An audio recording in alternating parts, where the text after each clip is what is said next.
Welcome to the 5% Club podcast, the space where ambitious leaders go to master their careers and their lives. I'm ShaylaMKing, a former C-suite executive turned performance and happiness coach. And this is the podcast for leaders who want it all. The promotions, the paychecks, and luxurious amounts of time for what matters most. Each week, I'll teach you how to work less, make more, and design a life you love. Let's go. Welcome back. I'm ShaylaMKing, your favorite executive coach, and it is the full swing of summer here. I live in Texas Hill Country, and I have kids going everywhere. My daughter just got back from a church camp in Breckenridge, and my son is currently at, what do they call it, like fish camp at Baylor, because he's going to be a freshman at Baylor. Go Baylor Bears. So there's just a lot happening in our house right now. We've still got all of the summer sports activities going on, and it's just a fun time of transition. We're halfway through the year. So if you didn't hear last week's podcast, make sure you check it out about how to make sure that you really own the second half of your year so that it can be as epic as you want. But today you are in for a treat. It is one of my clients' favorite topics we talk about, something I call silly little people do silly little things. So today's episode is about how you respond when someone is trying to throw you off your game. I'm talking about that moment when somebody like cuts you off, talks over you, challenges you in a condescending way, or makes that subtle jab in front of the entire room. That moment someone tries to embarrass you, shake your confidence, or make themselves feel big by making you feel small. It happens all the time in the workplace because there's humans there, and these humans be saying sentences. And a lot of those sentences get under our skin and rub us the wrong way because they keep talking, right? So this is going to be one of your favorite episodes because what happens most of the time when you have that person in the workplace that just grinds your gears is that most people, they do one of two things. They either shrink or they start swinging, right? One or the other. But 5%ers, we hold the line. We don't flinch. We don't get pulled into drama that we didn't sign up for. Instead, we lead and we hold our peace. And that's what today's episode is all about. I call it Silly Little People Do Silly Little Things. And it's the reminder that you will use all of the time to protect your peace. All right, let me tell you a story about a tech leader named Tracy.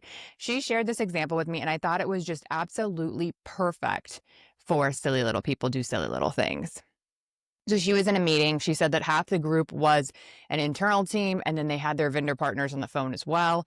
And during the meeting, a colleague, not her boss, a colleague was trying to get his point across, and he interrupted her, and he ended up like shushing her, like actually shushing her like she was a child on the call. And when she told me the story, she told me she turned like beet red and immediately like muted and went off camera. She was like, I was so upset. I couldn't believe that he treated me like a child in this room full of internal partners and vendors. I was so embarrassed and so freaking angry. And so afterwards, she got some feedback from an internal leader who told her that that could have been a moment of power for her and that she had lost it by retreating. And so we talked about the situation, and I shared with her the two goals that I always talk to clients about during those moments and practice myself as well. First, hold your power. Second, don't let it steal your peace. Because that moment, it wasn't about her. It was about him trying to feel powerful. It was about him not thinking through his actions and what was okay in that situation. And that's when I said what I always say, silly little people be doing silly little things. You see, what happens in most of these situations is that we feel disrespected. And as humans, we have like this visceral response to that, right? And so then we're like, how dare they? How dare they do this? How dare they treat me this way? But when we think that, we immediately become a victim. And I do a lot of victim villain work, right? So whenever we're a victim, that means they're the villain, and it's just this poor us, and it's the opposite of empowering. Instead, they're not even going to be on my radar for a response. I might think of it and still be like shocked by it a little, but instead of shocked and angry, which physically changes my body, which raises my cortisol level, which has me feeling like a victim, an angry little victim. Instead, I'm going to go, wow, he really just did that. People are crazy. Oh my God, man, silly little people be doing silly little things. And I'm going to laugh about it because people are inappropriate. People do crazy things. But how they behave isn't going to ruin my day, right? So silly little people do silly little things. Now, it doesn't mean we let everybody walk all over us. The pendulum swing is what I talk to so many of my clients about. A lot of times when people sign up for coaching, they're at a point where they're like, you know what? I've been walked on for so long. I am over it. I am ready to tell people like it is. People will respect me, right? And it's just the pendulum swinging from, not saying enough and being a doormat to I'm going to say everything that comes to my mind and no one will ever disrespect me. That's not being a 5% executive. We're going to hold our peace. We're not going to be reactive because it doesn't matter to us. We've got great things going on in our life. We are confident, we are grateful, and we know that we have everything that we need. So they didn't take anything from us. Their opinion doesn't even matter to us, right? And so we're still going to address it however we want, but on our own time, on our own terms, when we want and how we want. Just because they went in and had a little tantrum doesn't mean it needs to even be a moment of our day that steals from us. So in that situation, you can still address it. You can still go back afterwards and say, what you expect. And we'll get to that in just a second. So it doesn't mean that you're giving up on it and letting people walk all over you, but power is not reactive. Power is regulation. And we're going to regulate our own body and our own mind through the pause, right? Because we have everything that we need. Nothing has gone wrong just because silly little people be doing silly little things. All right? Because what happens when we try to go from being walked on to going all the way to the other side is we're like, I'm going to tell them like it is. They're going to respect me now. But that's not leadership. That's a reaction. And it's like in a lot of proving energy. It's a lot of, I don't have what I need, so I'm going to go fight for it. No, you do have what you need. You're perfectly fine and safe in this moment. So remind yourself of that. Calm down your amygdala, which is that little part of our brain that fires off when we feel threatened. And we feel threatened by social interactions in the same way we do by physical interactions. So it's really important neuroscience to know. In that moment, if we don't bring ourselves back and take a couple of breaths and remind ourselves we're safe and we're okay, then our amygdala will start freaking out. And there is a point of no return with it where then you do lash out. Right? And so we're going to talk it back down off the ledge and be like, I get that feels like a threat, but that's not on my radar. It's not a big deal. And I'm going to give you the perfect example at the end for this. Okay. So just remember, power is not being reactive. Power is regulation. Real power is calm, clear, and steady. And that's what I teach my clients inside the Performance and Happiness Lab. We don't spiral. We don't ruminate over and over again. Like this will happen to where something unfair happens and we're going to retell that story over. You won't believe what John did to me today. Do you hear my energy with that? And we do it all the time, right? Because as humans, we love to have that bonding with another human and somebody else get it. But when I retell it like that, you won't believe, I can't believe he disrespected me and la, la, la, la, la. Even listening, it's probably annoying to hear my voice right now because I'm in this, that's doing something physically to your body. It's causing emotional and physical stress to your body. Now, if you want to still tell your friends, we're just going to do it in a light sleep. We're going to be like, some crazy shit happened today. You want to hear about it? Do you hear how I still own my emotions in that? I think it's funny. That's a tapping into a different level of emotions. That one doesn't raise my cortisol. I just think it's hilarious. That one allows me to keep my physical energy, doesn't harm my body. And now we can have a great conversation about it. Okay, so something wild happened today at a meeting, let me tell you. So we were on a call, we were with our vendor partners, and oh my God, it was so funny because John, you know John from accounting? He shushed me on the meeting. He actually shushed me. Can you believe that? People are wild, man. Silly little people be doing silly little things. Yeah. No, I'm going to talk to him about it tomorrow and let her know he can't do that again. But I just thought that was wild and wanted to share with you. Do you feel how different that is? He did something crazy. Not I was disrespected. Yeah, there's magic there. Okay. So, moving on, not retelling it in a negative way, not letting it pull you down. That's the power. That's what we're going to keep as a 5%er because we react to things differently. I've told you guys this before, but the most successful and happiest people know how to manage their mind. And it's that pause and that regulation of our thoughts and our emotions that really help us stay in that high value cycle, stay in that good mood. It's life-changing stuff because people keep peopling and sentences keep coming out of their mouths. And this is how we can make sure that we always stay above it. All right.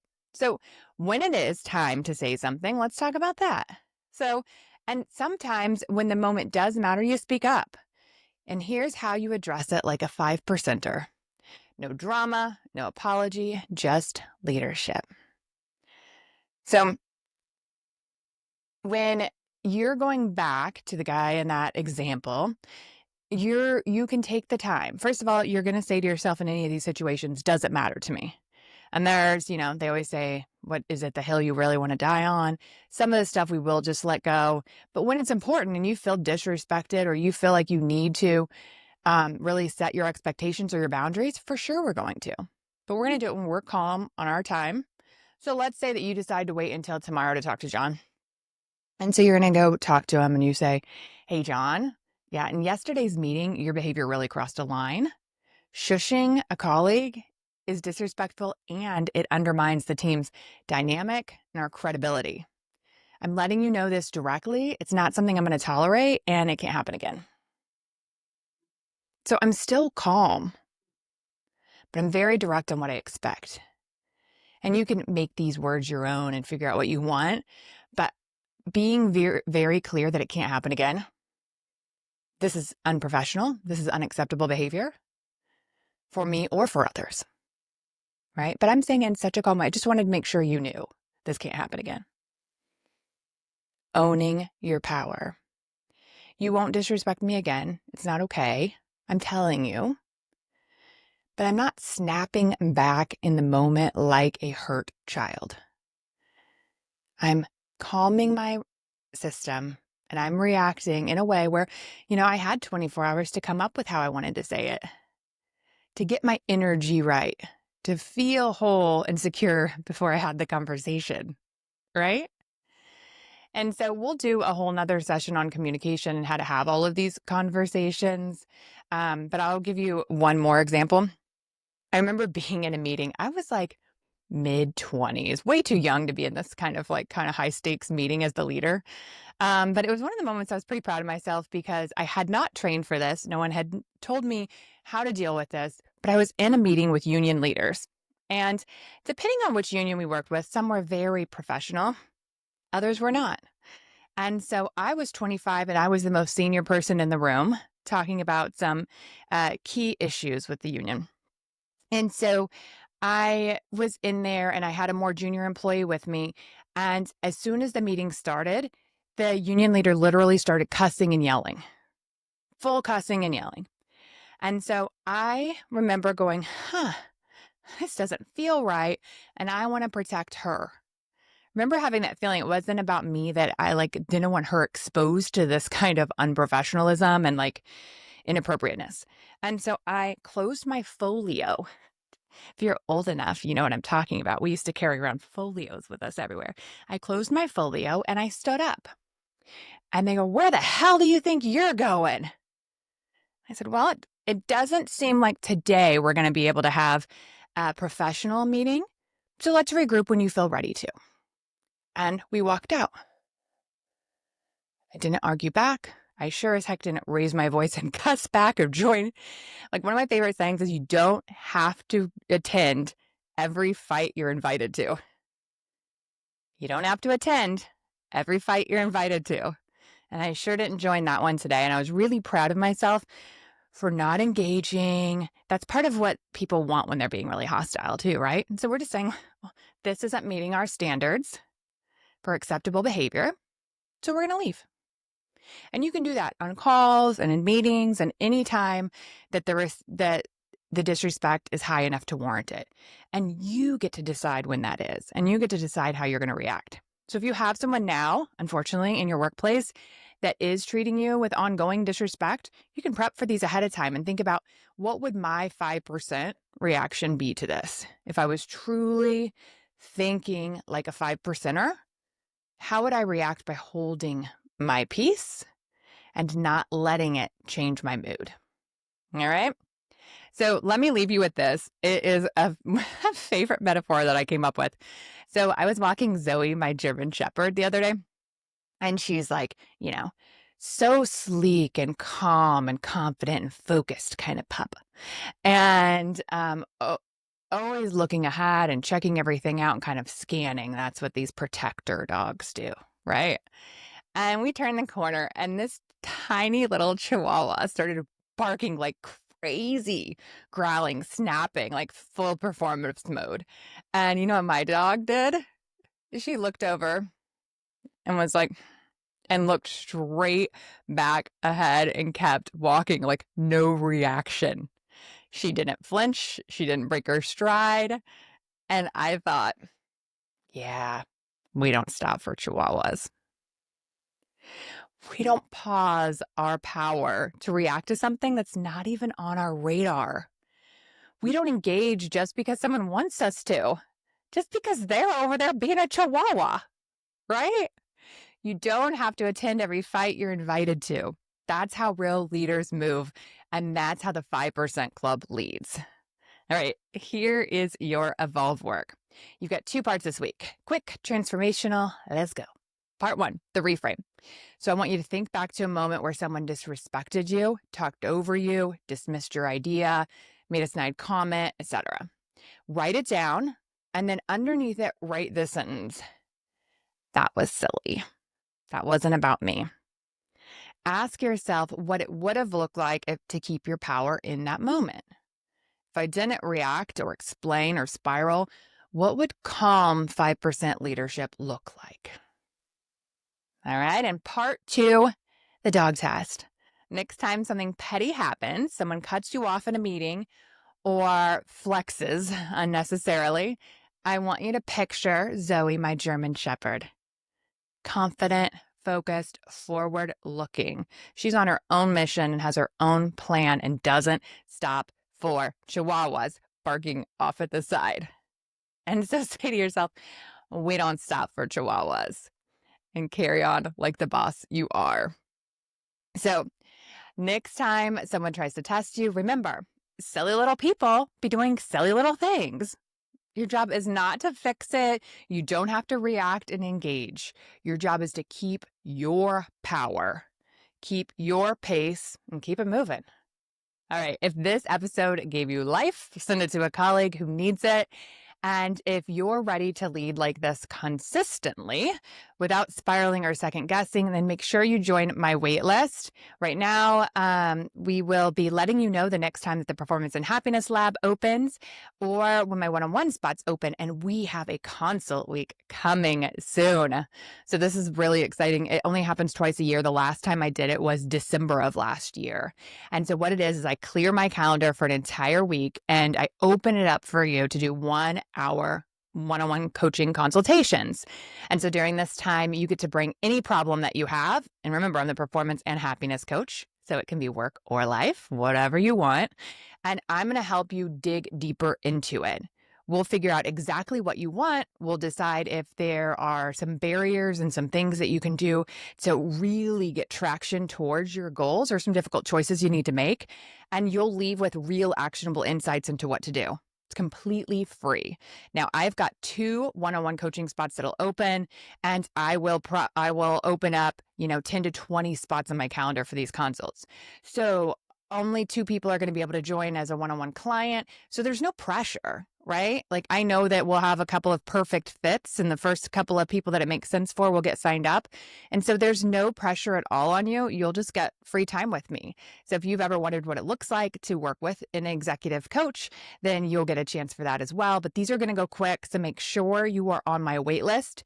You can find that at ShaylaKing.com, ShaylaKing, and make sure you take advantage of this free time because that's what 5%ers do, right? If there is an opening, an opportunity to advance, to get support, to get help, they take it. And this is free, and I want to meet you and get to know more about your dreams and where you are headed. So sign up now to be on the wait list and join us for Consult Week. It only happens twice a year, so grab your spot quickly. All right, until next time, remember, silly little people do silly little things. See you all. Thanks for joining me in the 5% Club today. If you're ready to work less, make more, and design a life you love, go to ShaylaMKing.com to join the 5% Club waitlist. Each Monday, I'll send you something you can implement immediately, and you'll be the first to know when applications open for the Performance and Happiness Lab, my group training program designed to accelerate you into a happy, confident executive who loves their whole life. See you there.